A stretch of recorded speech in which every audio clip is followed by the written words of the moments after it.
नवमांश कुंडली क्या बताती है? शुक्र यदि जन्म पत्रिका में अच्छी स्थिति में बैठा हुआ है तो व्यक्ति को निश्चित रूप से जो वैवाहिक जीवन में जो है हमेशा सुख मिलता है। तो क्या ये माना जा सकता है कि जो शादी है वो ठीक चलने वाली है? ये संबंध नवांश पत्रिका में भी अगर दिख रहा है तो मैं निश्चित रूप से कह सकता हूँ जातक प्रेम विवाह करेगा। अन्य ग्रंथों में मंगल, देखिए मंगल को क्रूर ग्रह कहा गया है। मैं मानता हूँ कि भारतीय ज्योतिष अपने आप में सर्वांगीण है। उस भूमि में अन्न की उत्पादन की क्षमता है। भूमि निष्क्रिय कभी नहीं होती। पाक सदन अग्निकोण में होगा, वो स्त्रियां घर पर राज करेंगी। वापस पुरातन संस्कृति को अपनाने की आवश्यकता है। नमस्कार दोस्तों, अमर उजाला पर आज हमारे साथ मौजूद हैं मुकुल कौशिक जी। नमस्कार मुकुल जी। नमस्कार जी। मुकुल जी, सबसे पहले मैं आपसे जानना चाहूँगी, क्योंकि आजकल अक्सर लोगों के जीवन में ये एक सवाल रहता है शादी को लेकर, कुंडली से हम अपने पार्टनर के बारे में किस तरह की चीज़ें जान सकते हैं, क्या क्या जान सकते हैं? देखिए, हमारे यहाँ जन्म पत्रिका में इसके बारे में अष्टकूट मिलान की पद्धति जो है वो प्रचलित है।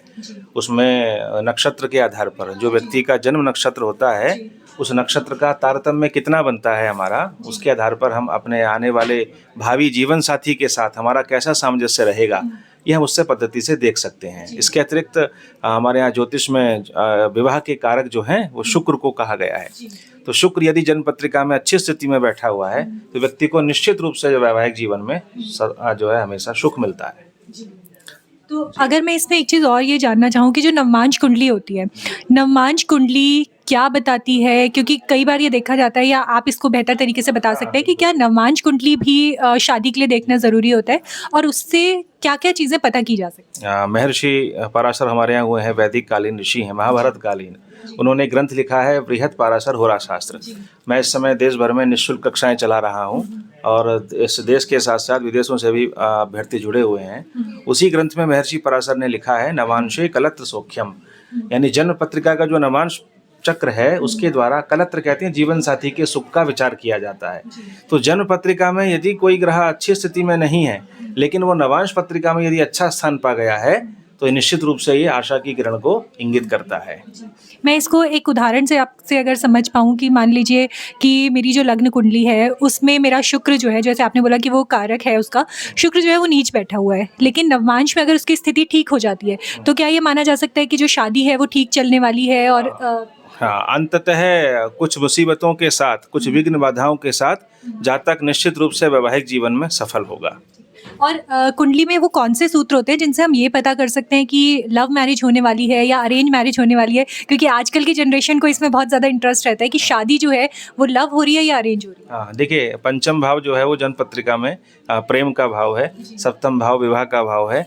यदि दोनों भावों में कोई कम्बिनेशन बना हुआ है, दोनों के भावों के स्वामियों का आपस में संबंध बना हुआ है और ये संबंध नवांश पत्रिका में भी अगर दिख रहा है तो मैं निश्चित रूप से कह सकता हूँ जातक प्रेम विवाह करेगा। मुकुल जी, आपने क्योंकि काफ़ी समय से आप जो है लोगों की भलाई के लिए काम कर रहे हैं, आपने इतनी सारी पत्रिकाएं देखी हैं, आपके हिसाब से मांगलिक दोष कितना बड़ा कारक होता है एक शादीशुदा जीवन में, कि शादियां जो लोगों ने इतना डर बिठा रखा है कि मांगलिक दोष की वजह से शादियां खराब हो जाती हैं या होती नहीं है, ये कितना सही और गलत है? देखिए, बृहत पाराशर होरा शास्त्र में मांगलिक दोष करके महर्षि पराशर ने ऐसा कहीं नहीं लिखा।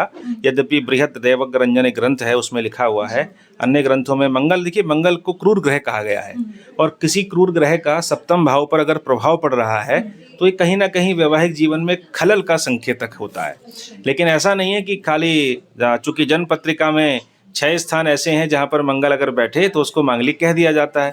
इस हिसाब से देखें तो दुनिया भर के 50% से ज़्यादा लोग जो हैं वो मांगलिक हो जाते हैं, लेकिन सबका तो वैवाहिक जीवन खराब नहीं होता है ना। तो इसलिए क्या है कि मंगल कैसी स्थिति में बैठे हैं, मंगल पर यदि शुभ ग्रहों का प्रभाव है, एक सूत्र भी मिलता है इसमें कि यदि बृहस्पति की दृष्टि मंगल पर है तो ऐसा मंगल वैवाहिक जीवन में बाधा कारक नहीं होता।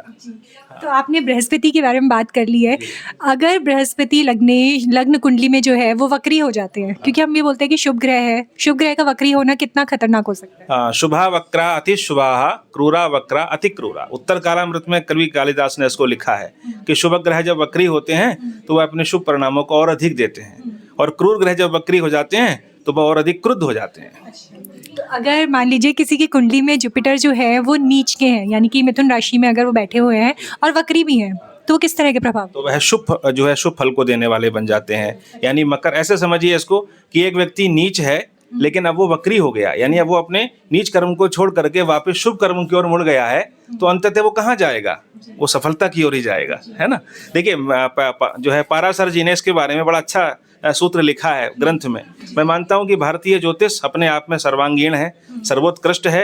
यद्यपि आजकल अन्य अन्य विधाएं आ गई हैं, टैरो कार्ड आ गए हैं, बहुत सारी चीज़ें आ गई हैं, लेकिन जो प्राण हमारे भारतीय ज्योतिष भारतीय ग्रंथों में है वो अन्यत्र कहीं नहीं मिलेंगे आपको। तो महर्षि पराशर लिखते हैं, मैं उनको बार बार इसलिए कोट कर रहा हूँ क्योंकि वह पितामह है हमारे ज्योतिष जगत के। उन्होंने लिखा कि गणितेषु प्रवीणो यह शब्द शास्त्रे कृतश्रमः न्याय देश दिक् कालज्ञो जितेंद्रिय बुद्धिमानः। यानी ज्योतिषी कौन होना चाहिए? ज्योतिषी गणित में प्रवीण होना चाहिए, उसको सिद्धांत ग्रंथों का अता पता होना चाहिए। सूर्य सिद्धांत, सिद्धांत शिरोमणि, ये हमारे यहाँ कुछ सिद्धांत के ग्रंथ हैं, है ना।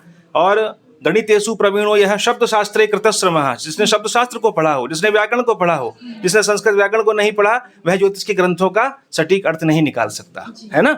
और न्याय देश दिक् कालज्ञो जितेंद्रिय बुद्धिमान, वह व्यक्ति जितेंद्रिय हो, अपनी इंद्रियों पर उसका नियंत्रण हो, संयम उसके जीवन में हो, तो उसके द्वारा जो वाक्य कहा जाता है, मैत्रेय सत्यताम याति तस्य वाक्यम न संशयः। ऋषि मैत्रेय को संबोधित करते उन्होंने कहा कि ऐसी स्थिति में ऐसी पात्रता जिसके पास है, उसके मुख से जो वचन निकलेगा, मैत्रेय ऋषि मैत्रेय हुए हैं महाभारत कालीन, उनको संबोधित करते हुए उन्हें पूरा बृहत पाराशर शास्त्र लिखा है। तो उसका वाक्य जो है वो सत्य ही जाएगा, इसमें कोई संशय नहीं है जी। मुझे आपने अलग अलग विधाओं के बारे में बात करी है, एक विधा आपकी और जिसमें आपकी एक्सपर्टीज़ है वास्तु।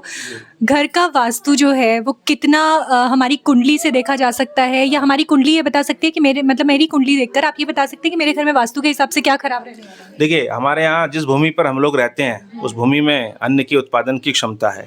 भूमि निष्क्रिय कभी नहीं होती, भूमि सक्रिय होती है। भूमि में उत्थान कराने की सामर्थ्य है तो भूमि में पतन कराने की भी सामर्थ्य है। मैंने लोगों को भूमि के माध्यम से उठते हुए देखा है, मैंने लोगों को भूमि के माध्यम से पतन होते हुए देखा है। अक्सर आप समाज में कहते हुए मिल जाएंगे कि अब जब से हमने भवन लिया है तब से हमारे जीवन में बाधाएं आनी शुरू हो गई हैं। ऐसा क्या इसमें दोष है?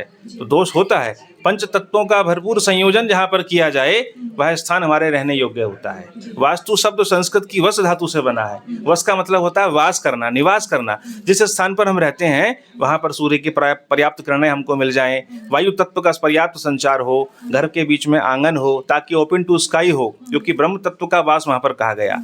वह स्थान जो है संपूर्ण ऊर्जा को अवशोषित करता है, घर की नेगेटिविटी को बाहर निकालता है। इसलिए आप जाएंगे अगर दक्षिण भारत की परंपरा में आप देखेंगे तो वहाँ पर आपको मध्य का स्थान बिल्कुल खाली मिलेगा। आज भी वहाँ पर वह परंपरा है, वास्तु को उन लोगों ने जिया है ना।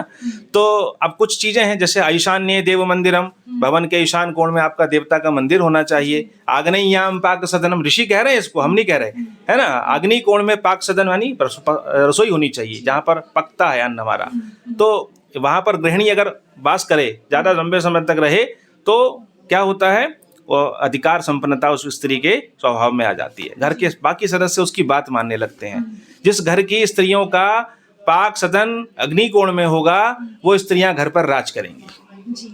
तो ये आपने गृहिणियों के लिए बहुत अच्छी चीज़ बता दी है कि अगर घर पे राज करना है तो अपने घर की जो रसोई है उसे आप आग्नेय में बना लीजिए।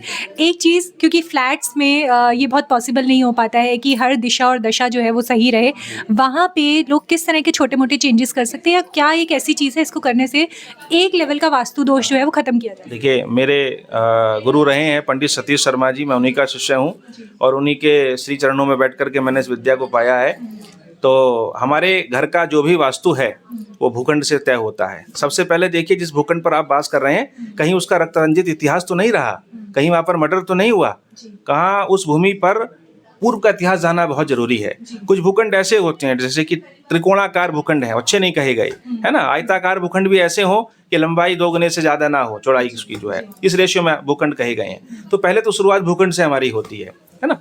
तो भूखंड का अगर चयन हमने ठीक कर लिया तो फिर हम आते हैं फ्लैट पर। क्योंकि फ्लैट पर बहुत ज़्यादा संशोधन करना संभव नहीं है, तो वहाँ पर कुछ दिशाएं ऐसी हैं जहाँ पर अगर आप वास करें, जैसे कि पूरे फ्लैट में ठीक दक्षिण दिशा के मध्य में यदि आपका फ्लैट आपको मिल जाता है तो उस फ्लैट में जहाँ पर भी अन्य लोग रहते होंगे वहाँ पर आपकी अधिकार संपन्नता बढ़ जाएगी, आपका रुतबा बढ़ जाएगा। उस फ्लैट में, उस स्थान परिसर में रहने वाले व्यक्तियों के बीच में आप लोकप्रिय हो जाएंगे। तो वास्तु के हिसाब से हमने चीज़ें जान ली। अमर उजाला के दर्शकों के लिए एक टिप जो आप देना चाहें कि क्या एक टिप रहने वाली है?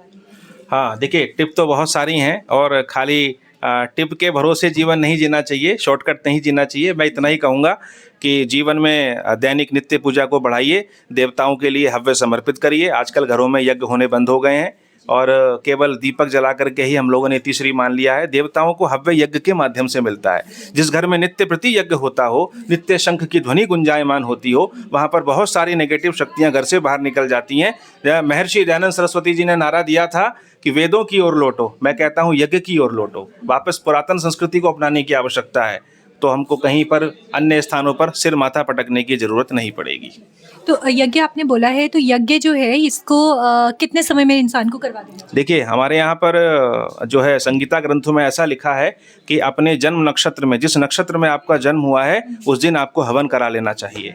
हर उसमें अपने जन्म नक्षत्र में, जब जब चंद्रमा आपके जन्म नक्षत्र पर आए, उस दिन आपको हवन कराना चाहिए। घर में जब कभी विषैले जीव जंतु निकल जाएं, उस दिन आपको, उससे अगले दिन आपको हवन कराना चाहिए। ग्रहण के पड़ने के अगले दिन आपको हवन कराना चाहिए। संक्रांति के दिन आपको हवन करा लेना चाहिए। कुछ पर्व हैं जैसे दीपावली है, नवरात्र अनुष्ठान है, वहाँ पर आपको हवन कराना चाहिए। ऐसा आप प्रयोग करेंगे तो जीवन में आप देखिए आपका हर्षोल्लास बढ़ना शुरू हो जाएगा। मुकुल जी, अमर उजाला के ज्योतिष महाकुंभ में आकर आपको कैसा लगा?